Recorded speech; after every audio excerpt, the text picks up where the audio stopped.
सर्वात आधी तर स्वागत आहे तुमचं माझ्या चॅनल। आता श्रावण म्हटलं की बरेच जण लसूण आणि कांदा खात नाही। मस्त व्हेरायटी, चव भारी, साधी सोपी, घरात अवेलेबल असलेल्या वस्तूपासून बनते ही रेसिपी।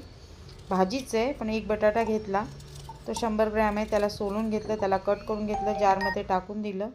आता बघा त्याच्यामध्ये थोडं पाणी ॲड केलं, 1 बाउलसारखं पाणी ॲड केलं, कारण याला लिक्विड प्रोसेसमध्ये 4 मिरच्या पण टाकायच्या आहे। मिक्स याच्यामध्ये 4 मिरच्या टाकायच्या आहे, त्या टाकून दिल्या हिरव्या। तिखट मिरच्या आहे थोड्या, मीडियम तिखट आहे, जास्त तिखट नाही। आता बघा याची पेस्ट तयार झाली।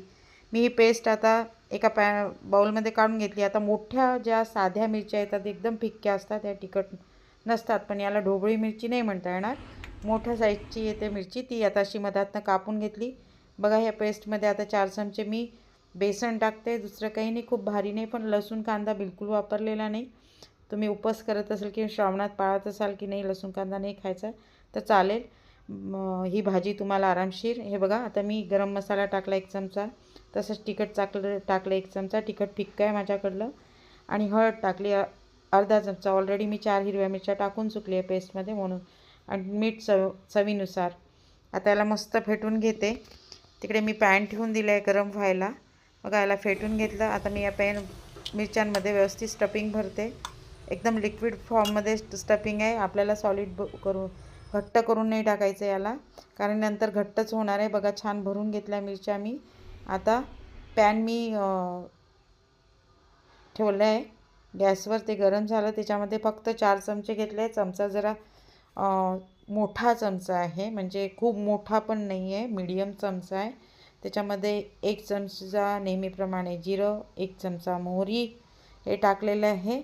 आता बघा त्याला तडतडू देते, मोहरी टाकली 1 चमचा।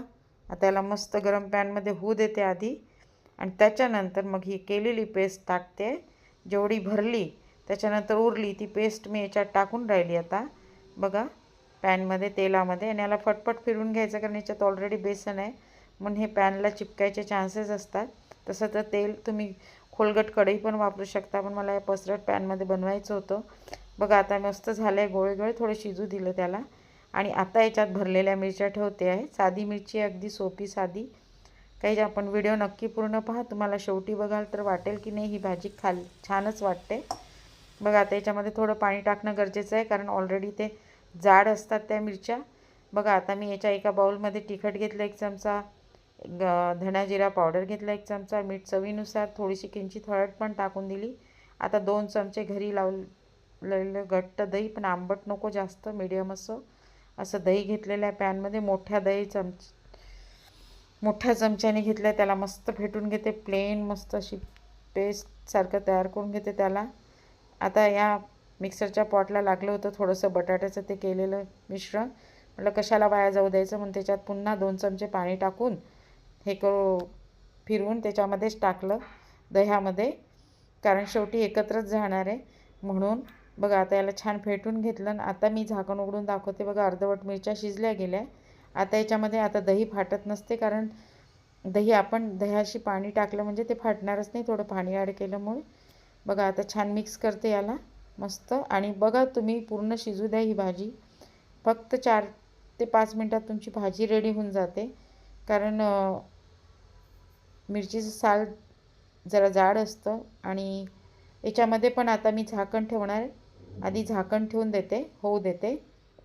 बघा झाल्यावर तुम्हाला दाखवते किती सुंदर कलर आला आहे, मस्त भाजी रेडी झाली, मिरच्या पण शिजून गेल्या, आणि जे दह्यामध्ये आपण तिखट वगैरे मी टाकलं होतं तिखट, धणा जिरा पावडर, त्याच्यामुळे हा कलर बघा किती सुंदर, कलर पण जितका छान आहे आणि तितकीच चविष्ट भाजी आहे।